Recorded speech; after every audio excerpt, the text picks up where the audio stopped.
This Torah class is brought to you by TorahAnytime.com. Okay, welcome everyone. Bruchim Abam. This time for real, we want to welcome everyone to tonight's Shiur. And let's start by saying that Baruch Hashem, last week we made an appeal for our new building, and a lot of generous people out there came through with tremendous, overwhelming donations. Really, we don't even know where they came from, but hopefully there's more where that came from. And if anybody wants a chelek in our new binyan, Be'ezus Hashem, and in all the Torah and tefillah that will emanate from it, then please contact us, and the opportunity is available. Okay, so we began with the Gemara that says in the end of Masechta Tainis, Mishenichnas Adar Marbin Besimcha. However, we pointed out that the Gemara doesn't just say, be happy in the month of Adar. What does the Gemara say? The Gemara says, Amar, Rabbi Yehuda, Braid, Rav Shmuel Bar Shilas, Mishmei Derav, Kishem, Shemishenichnas Av, Mematin Besimcha. Just like when the month of Av comes in, we diminish joy, Kach Mishenichnas Adar, Marbin Besimcha. So too, when the month of Adar comes in, we increase joy. So we asked the obvious question, Mashmita Eitzel Har Sinai. What does the fact that we're sad during the month of Av have to do with our joy and happiness in the month of Adar? We have to be happy in Adar independently, inherently, because it's a joyous time and it's a happy time, regardless of the fact that Av is a sad month. If Av was a happy month, we would also be happy in Adar. What does the fact that just like we are sad in the month of Av, so too we are happy in the month of Adar? Okay, so interesting halacha brought in Shulchan Aruch that we mentioned is not really that observed, and that is, we know there's a concept to make a zecher lechorben. So you build a house, you do over a home, then you leave an area right when you come in, amma al amma, unpainted. That's what you're supposed to do. That is, it's brought in the halacha. It's not just a custom, it's actually a halacha. But there's another halacha, which I must say, I don't think I ever saw anybody do. And that is, when a person makes a suda, and the Mishnah Berurah says even a sudas mitzvah, a bris or a chasana, you need to leave over one dish. There needs to be one dish that you don't serve. In other words, if a menu could be 10 different dishes, you can't serve all 10. You need to omit one of them. And the Mechaber continues, not only that, you need to have one setting that is empty that you don't serve anything to. And the Mishnah Berurah explains that it's all zecher lechorben. It's zecher lechorben. If you just omit one dish, nobody even knows that that dish was supposed to be served. So by having an empty setting, people say, oh, why is there an empty setting? Oh, that's right, because there's a dish that's not being served as a zecher lechorben. Now, I don't think I ever saw, sitting at a table, there's an empty plate, and who is that for? It's zecher lechorben. I never saw it, and I never met anybody who ever saw such a thing. And the bir halach is matmiya. Why don't we do this? We should really do this. We don't really have a good answer why we don't do this. But be it as it may, there is a day during the year that we're not required to make a zecher lechorben. And what day is that? Comes Rav Yaakov Emden in the Sefer Maruk Tzia, and Rav Yaakov Emden writes in Siman Taf Reish Tzadi Hey, you know what day we don't make a zecher lechorben? Purim. Why not? Now listen to this reason. Kivan dechayiv lebesume bepuraya ad lo yada. If you need to drink so much on Purim that you don't know the difference between Ar Haman and Baruch Mordechai, then how could you make a zecher lechorben? Since you're supposed to drink basically until you lose all das and you lose all seichel, then there's no requirement to make a zecher lechorben on Purim. It's very difficult to understand. Just because you need to drink a lot, why would you be allowed to forget the Chorban Beis Hamikdash? I mean, what does one thing have to do with the other? You're always supposed to remember the Chorban Beis Hamikdash. Why would you be allowed to forget about it on Purim? Why does Purim give you license to forget about Chorban Beis Hamikdash? And it's interesting, this comment of Rabbi Yaakov Emden is quoted in the Sharei Tshuva on the page in Arachayim, where he quotes Rabbi Yaakov Emden word for word, that a person is not required to make a zecher lechorben at their sudas Purim. Why? Because a person is obligated to drink till they don't know the difference between Ar Haman and Baruch Mordechai. But still, what does one halach have to do with the other? Because you're not supposed to know the difference between Ar Haman and Baruch Mordechai, therefore you're supposed to forget the Chorban Beis Hamikdash? It seems rather random. Let's talk about the obligation in general. The Gemara says in very black and white terms, person is obligated to drink on Purim till they don't know the difference between the good guy and the bad guy. What's the meaning of this mitzvah? It's got to be the most peculiar mitzvah in the Torah. I mean, the whole Judaism is based on zehirus, carefulness, discipline, watching what you say, think, look at, never letting off, you can never be off guard. And Purim, basically, you take your most precious commodity, which is your das and your seichel, and you're supposed to give it up, and then what? Then a person's a behemoth. If they don't know the difference between Adar, Haman, and Baruch Mordechai, what's the meaning of this? So I was in Passaic last Motzei Shabbos. I spoke in Passaic at Malav Malka, and somebody came over to me, and he said, "You got to hear this Yosef Lekach." And I don't remember the individual's name, so I would like to give you credit, but I don't remember your name. But Hashem should bless you. And he told me incredible Yosef Lekach. Who's the Yosef Lekach? Yosef Lekach was written by Rabbi Lezer Ashkenazi. Rabbi Lezer Ashkenazi was born in Turkey in 1513.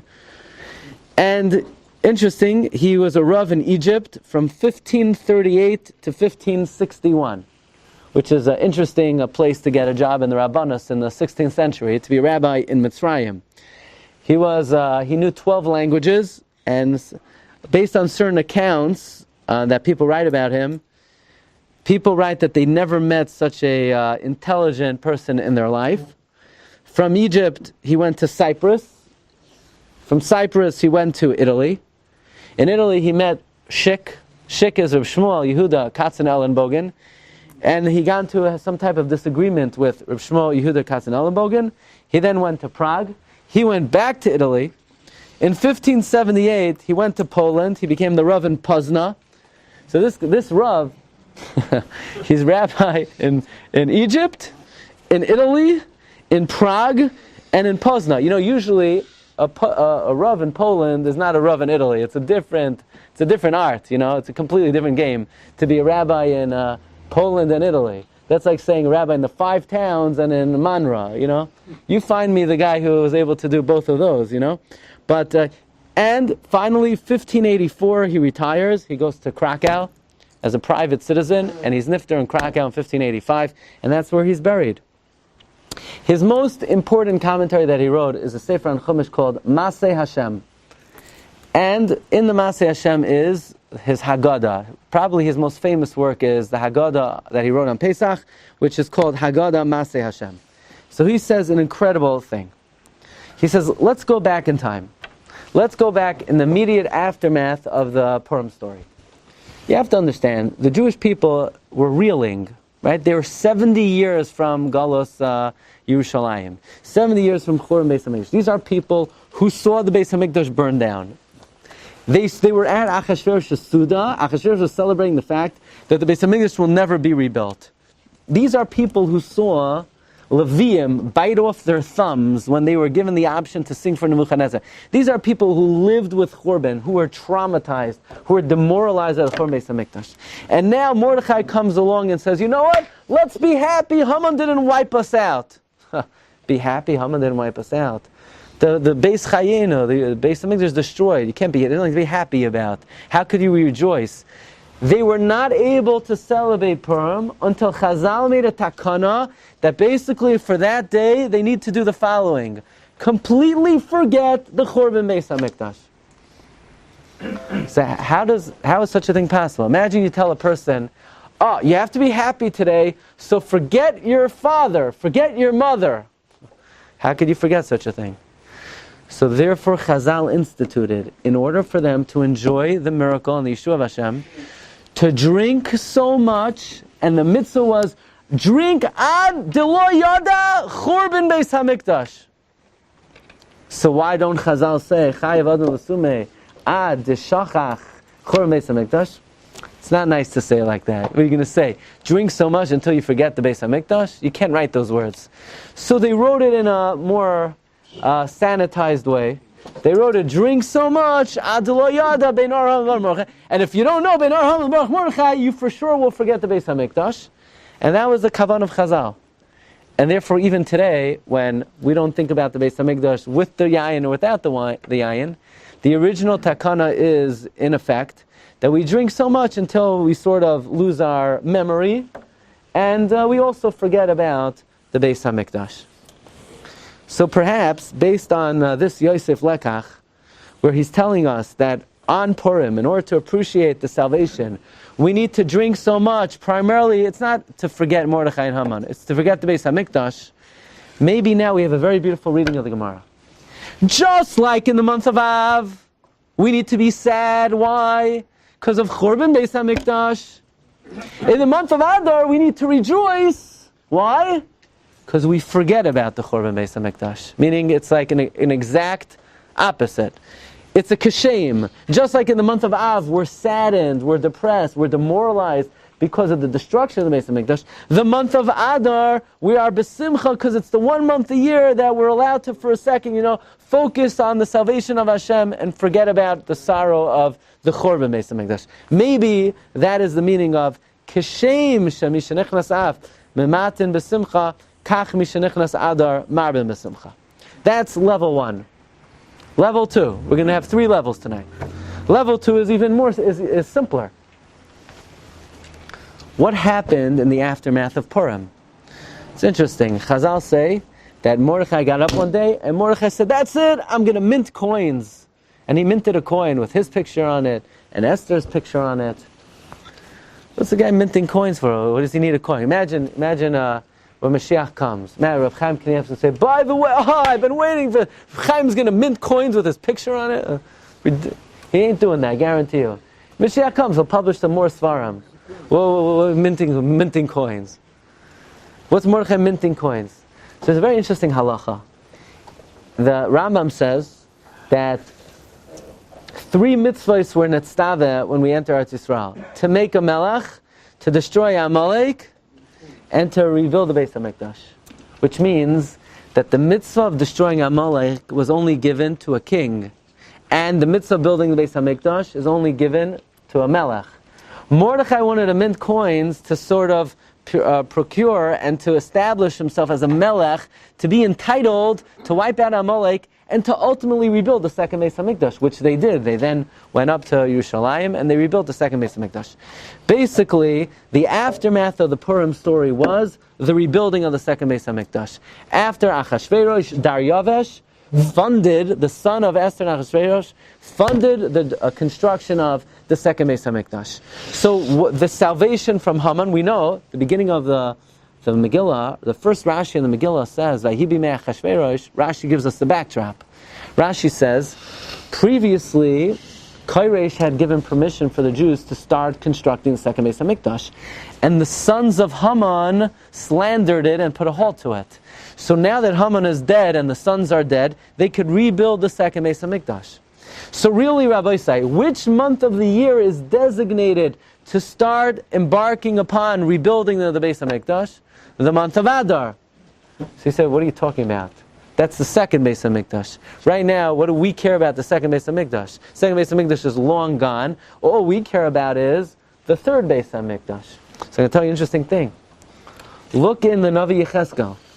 The Navi Yecheskel says that Amir Hashem, the third Beis Hamikdash, will be nischanech, will be inaugurated, Chaf Gimel Adar.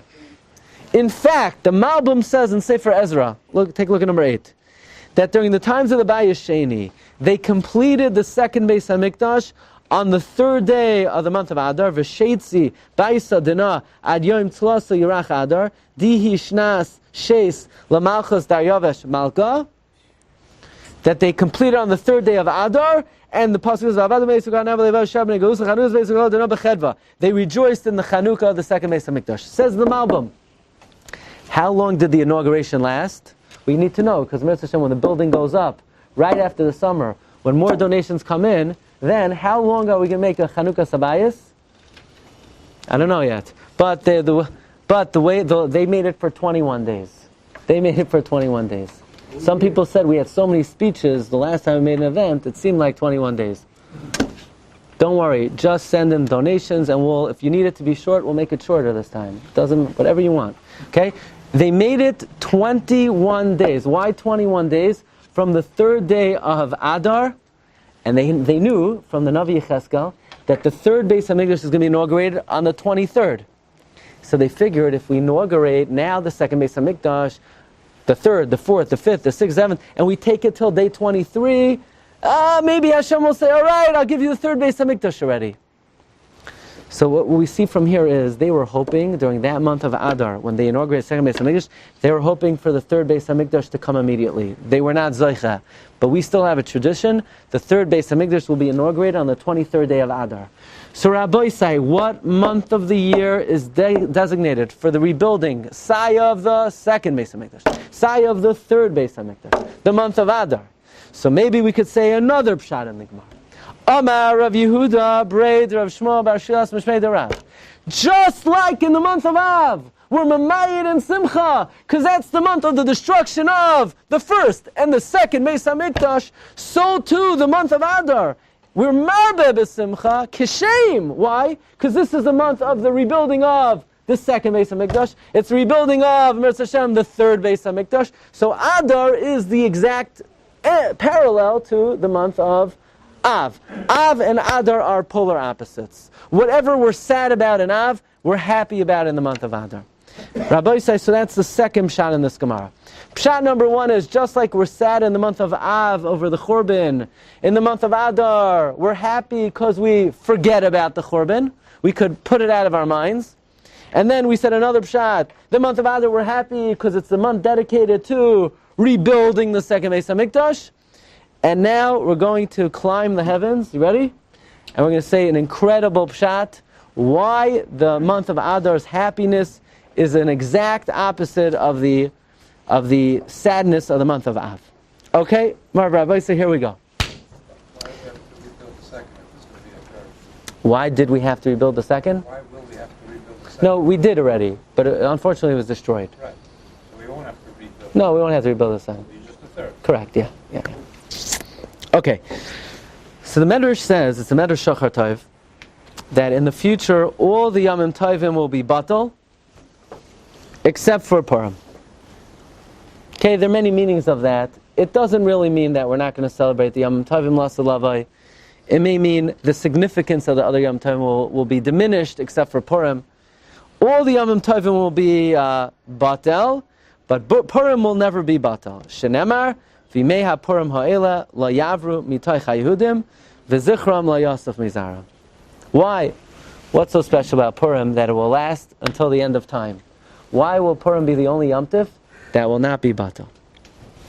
Okay, now let's talk about one of the main characters of the Purim story. I'm not going to tell you how, the king who is a little silly, a little foolish. He's married to Vashti. Haman tries to, right? Who am I talking about? Achash? Amazing. Very good. Very good. Why is he called Achashverosh? So the Gemara says in Masechet Megillah on Daf Yud Aleph, Gemara 11, Rabbi Yochanan Amar, Kol shezoichroi Omar och l'roishai. Anyone who remembers this guy, he says, och and vei, woe to my head. Och l'roishai. Achash veirosh. Och roish. Woe to my head. The question is, what does the head got to do with it? His name should be Ach. Whoa! There's an afkamino, woe to my head, woe to my nose, woe to my toes. What's the head got? Just call him Ach. It'll be good now. Ach. Why Ach l'roishai? Why are you giving him so much credit? Somebody said Ach l'kol gufi. Why l'roishai? What's the inyan of the head? Asks Rav Pinchas Friedman in the Sofer Shvilei Pinchas. Another interesting question here. The whole Purim story revolves around one thing, and that is everybody is trying to hang somebody.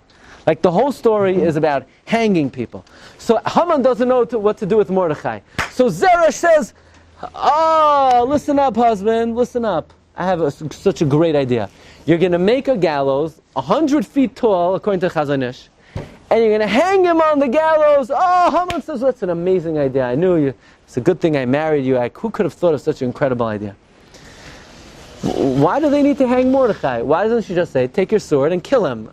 I mean, it's not normally when you wanted to kill somebody back in the day, so poison them, right? Big Son and Sarish didn't plot to What's the Indian? They have to hang Mordechai. And then Charvoina said, oh, look at the tree. Hang Mordechai hang Haman on the tree. Just kill him. What do you have to... You know how hard it is to get him all the way up there? Just kill him on the spot. I'm sure there were people standing around with swords. Just, And Esther said, now here's the clincher. They already killed the 10 sons of Haman. So Esther says, Achashverosh, do me a favor. Tomorrow I would like to hang the 10 sons of Haman. Esther, they're dead. You don't need to hang dead people. You want to hang a live person. Haman was saying Mordechai. Mordechai was saying Haman. But the 10 sons of Haman, they're dead already. What do you need to hang them? Why do you have to hang dead people? 10 Nazis? That was last year's share. I don't repeat over here, okay? So, the interesting Medrash. The Medrash says that Haman was making these raffles, and he was going through the months, and the Goyrol fell out on the month of Adar, and Haman was very happy that it fell out in the month of Adar. Why? Because Mazal, Adar, Dagim. The Mazal of Adar is fish. So Haman said, oh, fish, great. Fish swallow other fish. So I'm going to swallow Mordechai. So Hashem said, oh, you fool. But maybe sometimes the other fish swallows that fish, so Mordechai is going to swallow you. I mean, Haman is a complete fool. What is it about the fish that Haman said, oh, fish? Oh, now I got him because of fish. And if it would have fallen on a scale, so why didn't Haman say, oh, he's going to be on the lower scale, I'm going to be on the higher scale, I'm going to knock him off. Or a scorpion, I'm going to bite him like a scorpion. I mean, you could take any mazel and darshan it to your advantage. Honestly, if I would have given you all the mazalas, and you had to pick one which you think you could really get your enemy, I don't know that fish is the scariest mazel. Ooh, fish. If you're like a villain, I'm not sure that fish is the most empowering mazel. What about the crab, the lion, the bucket? I don't know. What is it about fish? Fish does not sound too scary to me. So it's interesting. In the Sefer HaToidah, Aurelio Kitav, he points out, for Klal Yisrael, fish is a very good omen. First of all, in the month of Adar, the fish begin to proliferate. It's a month of Mazal because fish are above and beyond Ayin Hara. That's why the month of, by the way, it's interesting, every month corresponds to a different Shevet. So what's the Shevet of Adar? Yosef. That's why Adar is the only month that could be double, because Yosef had Menashe and Ephraim, right? Menashe and Ephraim. So, and for Klal Yisrael, Dagim is a very good siman.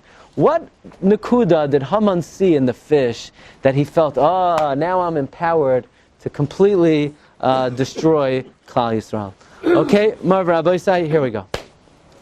We have an amazing encounter between Yosef HaTzadik and Binyamin. And the pasuk says, look at number 16, Vayipol al Savre Binyamin Achiv Vayevk. Yosef fell on the necks of Binyamin, his brother, and he cried. Binyamin bacha al Savarav. Binyamin fell on his neck. So it's an interesting thing. One thing that a person cannot have two of, you can't have two necks. I never met anyone with two necks. Could be you saw someone with two necks. I don't think it's really that common.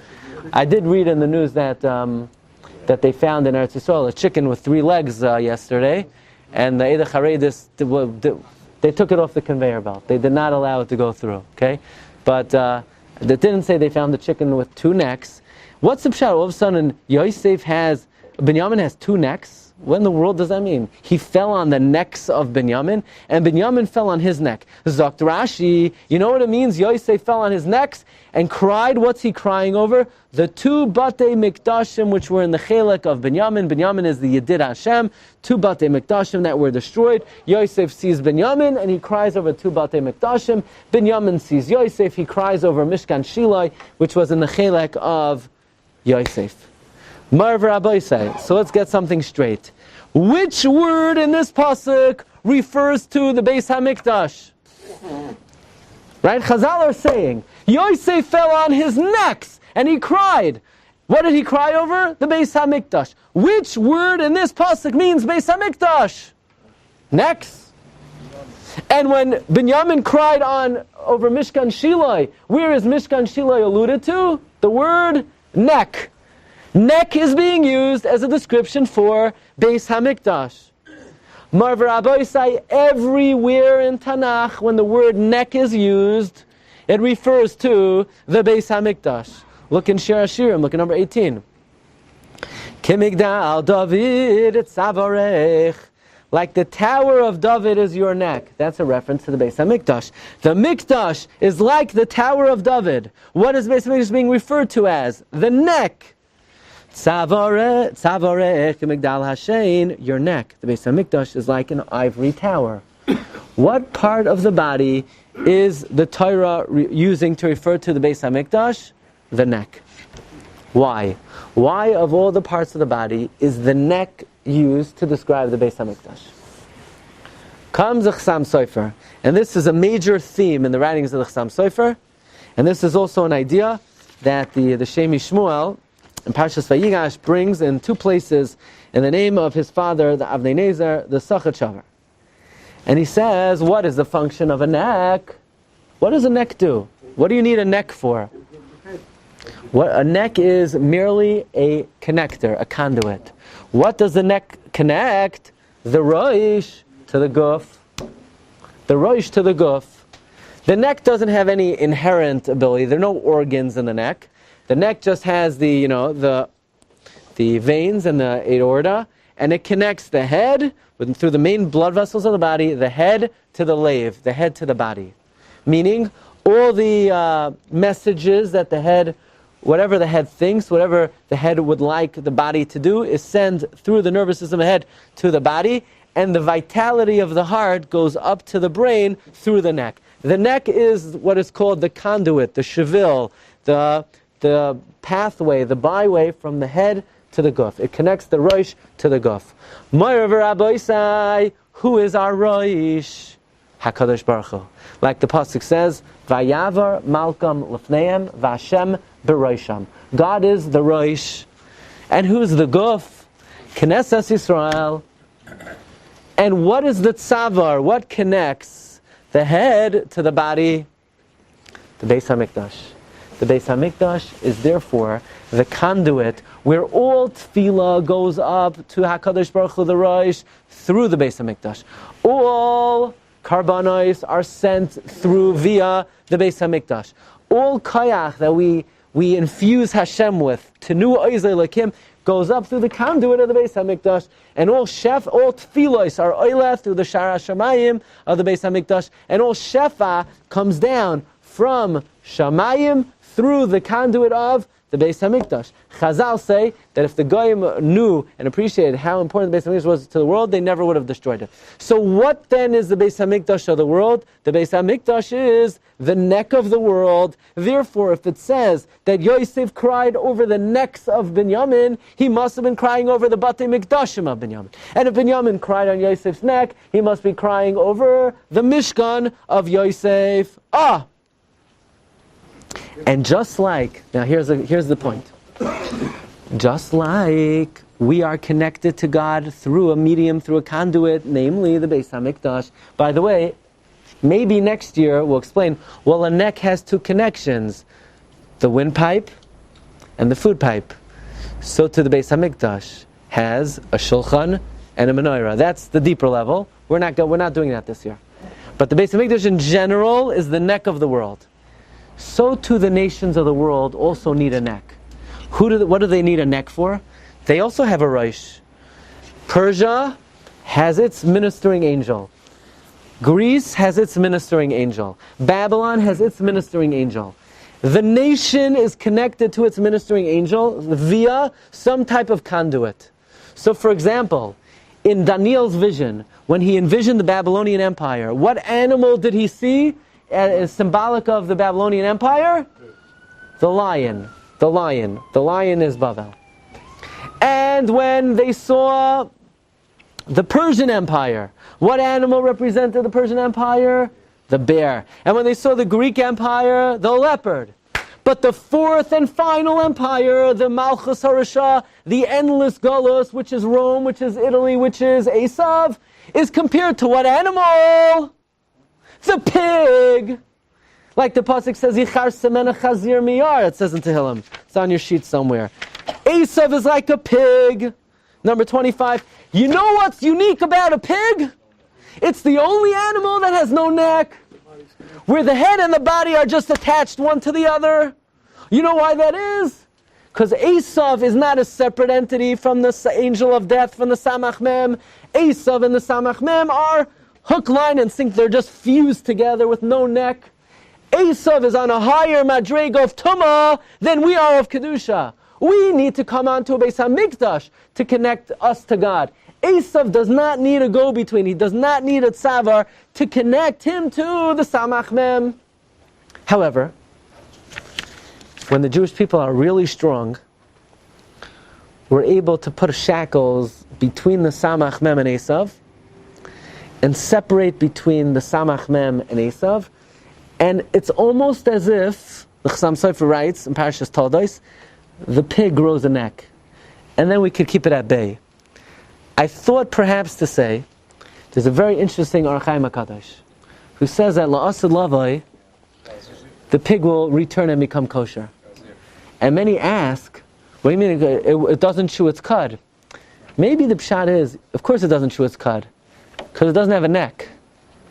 But maybe La'asad Lavai, when we shackle Esav, and as the Chasam Sofer says, when we do, he reads this into the pasuk, V'haya kasher tared, when Esav has cause to be angry at us, ufarakta ulai, who cast away our yoke, me'al savarecha, from on his neck, and he'll be able to connect the head of the Samach Mem directly to him. But La'asad Lavai will put the shackles back on, and the chazir will sort of grow a neck, and maybe then it will chew its cud, and that's why it'll be kosher. I don't know, just a conjecture. But be it as it may, Esav is like the chazir, especially when Esav is going in full force, when everything is running, when Esav's running on all cylinders, he's a full-fledged chazir. The Samach Mem and the Guf are fused together. But when Klal Yisrael are strong and the Beis Hamikdash is built, his power as a chazir is limited. So Haman looks into his astrological signs, and he says, what month of the year am I so connected to the Samach Mem that there's nothing in between us? There's one creature in the water that not only is it a head and a body fused together, it's like you can't even identify one from the other. The fish. Mazal, Adar, Dagim. Esav said, this is me and the Samach Mem. It's like a head and a body and a neck. And where's the head? Where's the body? At least in a pig, the head is here, the guf is there. Show me the head of a fish. Show me the body of a fish. Show me. It's like all one. You know? It's a roish. It's a guf. Which one is it? Haman thought that Mazal, Adar, Dagim symbolized the complete downfall of the Jewish people and his complete fusion and one entity with the angel of death. And that's how he's going to destroy the Jewish people. Marv Rabbi say Haman made a big mistake. And what was that mistake? Says the Chasam Sofer, when we say that the Beis Hamikdash is the neck of the world, we'd rather it not be. We'd rather not need it. We would rather what Esav has with the Samach Mem, we have with God. Like the pasuk says, "V'nasati mishkani b'soichechem." I'm going to dwell on you, not through a tzavar, not through an intermediary, not through a conduit. The ultimate goal, la'asad lava, is that Hashem should be with us as one entity without the need for a Beis Hamikdash. So then, why will we need a Beis Hamikdash, la'asad lava? Says the Chasam Sofer. Now, this is something Chasam Sofer wrote in a rare sefer. It's called Drushim Va'agados Chasam Sofer. And these are the Chidushim of the Chasam Sofer when he was young. So they say they're the most creative of all the Chidushim of the Chasam Sofer. The Chasam Sofer says, La'asid Lavai, we're not going to need a Beis HaMikdash to be a Makam Hashras HaShchina. All we'll need a Beis HaMikdash for is to a Makam of Hakravas Karbanos. But as a place of God resting His Shechina, He will rest His Shechina directly on us. By the way, I'm going to tell you something incredible. The Sfarno, or Rishain, Kamat, says the same thing. Sfarno says, you ever notice the fact that before the Chet HaEgel, you don't hear a word about the Mishkan? Not only that, before the Chet HaEgel, God does not tell us to eat kosher food. It almost seems like before the Chet HaEgel, you could eat every night Burger King, McDonald's, KFC. Somebody once asked me how I know about that. Everybody knows about that, right? There's no command to eat kosher food. Says the Sfarna, that's right. Before the Chet HaEgel, we were on a madrega, the madrega that we will be on la'asad lavai, that we don't need the conduit and the tzavar of a Beis Hamikdash to connect us to God. God will dwell in every yid, as the pasuk says, v'asad mikdash v'shachanti b'soicham, in the yid. But because we sinned on the Egel, and our bodies were now no longer receptacles to the Shekhinah, so Hashem said, adios amigos, I don't want to live with you. So Moshe davened, and Hashem said, let's strike a deal. Deal is, I'll live with you, but not on the Yid, through the conduit of the Mishkan. And if they want that, now they have to be careful, and they have to eat only kosher food. But the command to eat kosher was only a reaction to the Chet HaEgel, which is a very interesting idea. That means that had not been for the Chet HaEgel, we would not have to be eating kosher food. As good as it is, we could have saved like 3/4 of the money, gotten the... Anyway, but that's the way it goes. Says the Chasam Sofer, do you know what the madrega is of la'asad lavai, where Hashem will dwell on us without the need to have the conduit of the Beis Hamikdash? You know what that madrega is called? Dug. That's the madrega of Dug. The fish is symbolic of the madrega of a Jew before the Chet HaEgel, when we didn't need a Mishkan, after la'asad lavai, when we won't need a Beis Hamikdash. But Haman made a mistake. Haman thought the fish was symbolic of his relationship with the Samach Mem. He thought the fish was symbolic of the fact that during this month of the year, him and the Samach Mem, they're like that. They're connected without any need for a conduit. What he didn't know is that the month of Adar is sort of a page out of a different book. The month of Adar is like out of a different era. You know what era the month of Adar is?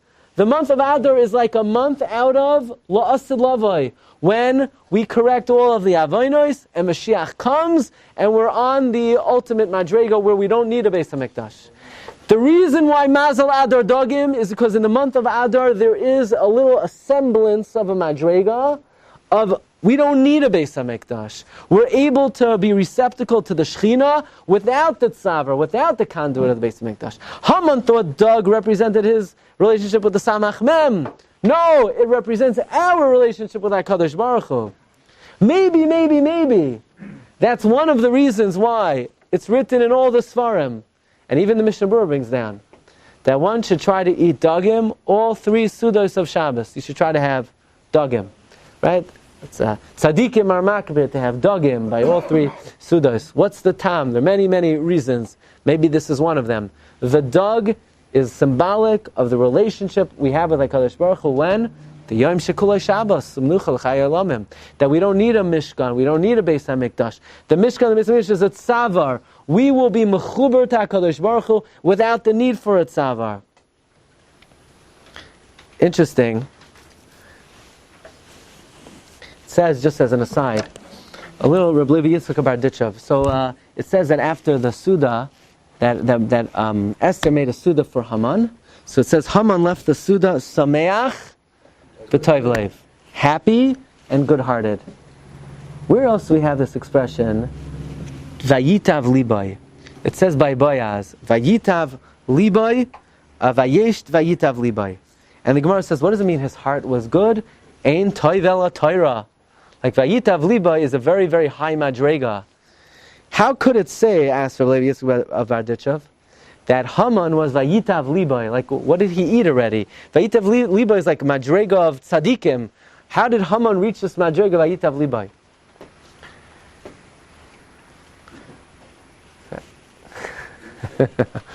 So Rabbi Yitzchak says, there's a pasuk in Mishlei, Imrav sainacha hachilei olechem. If your enemy is hungry, feed him bread. It sounds like Shlomo is advising, if you have an enemy, invite him to your house. And then he says, you're pouring coals on his head. So I have a psychological pshat on that. And it's worked.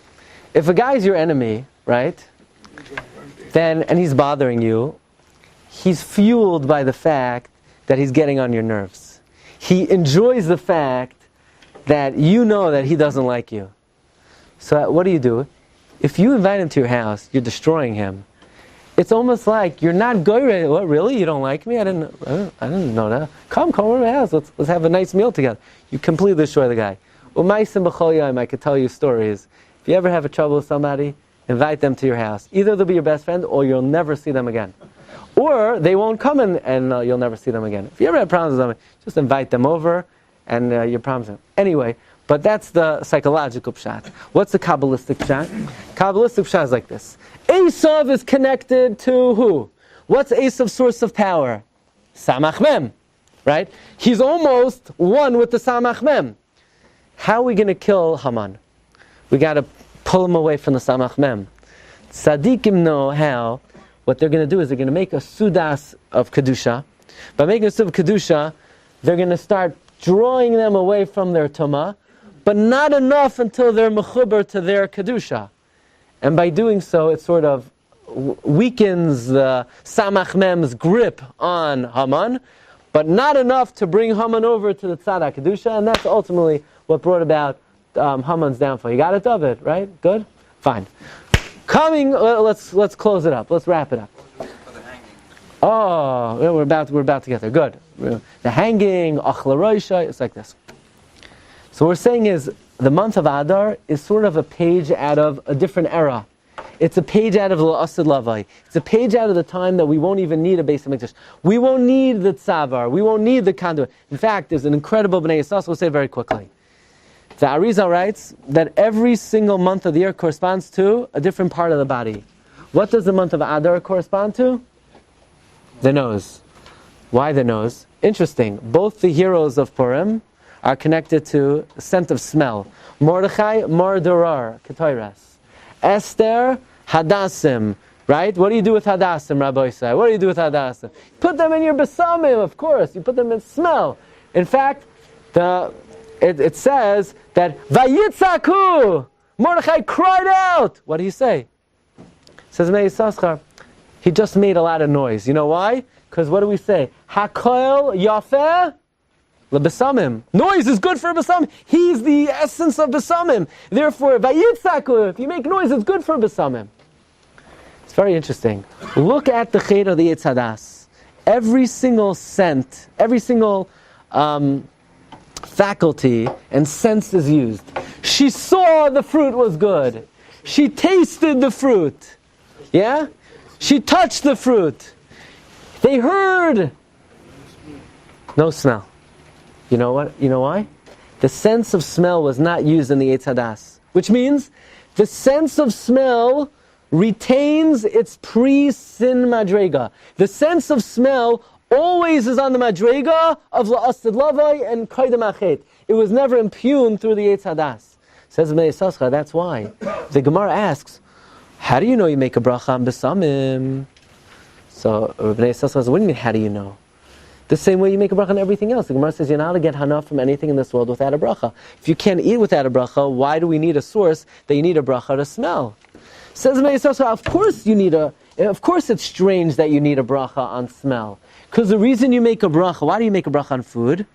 To remove the impurities that were put into the food through the cheder of the Yetz Hadas. But smell always retained its pristine form, so therefore you would think you don't have to make a bracha on smell. That's why the only sense that the neshama gets benefit from, the neshama which is pure, can't eat.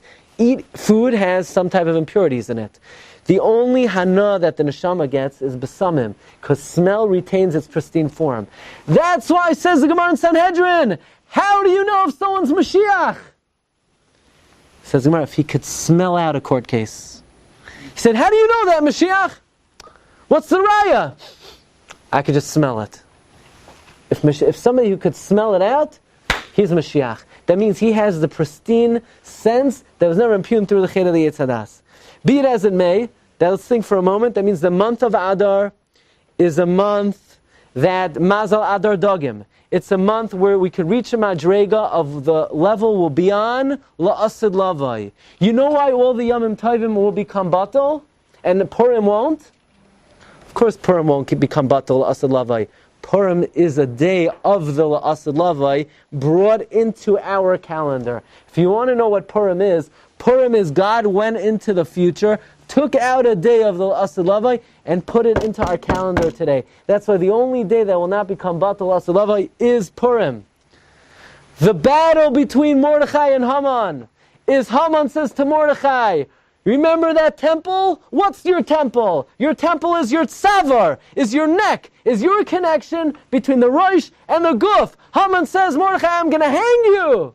That's symbolic of severing the connection, severing the relationship between the rosh and the guf, severing the tzavar. That's it. Your Beis Hamikdash is destroyed. It will never be rebuilt. That's the symbolism of hanging.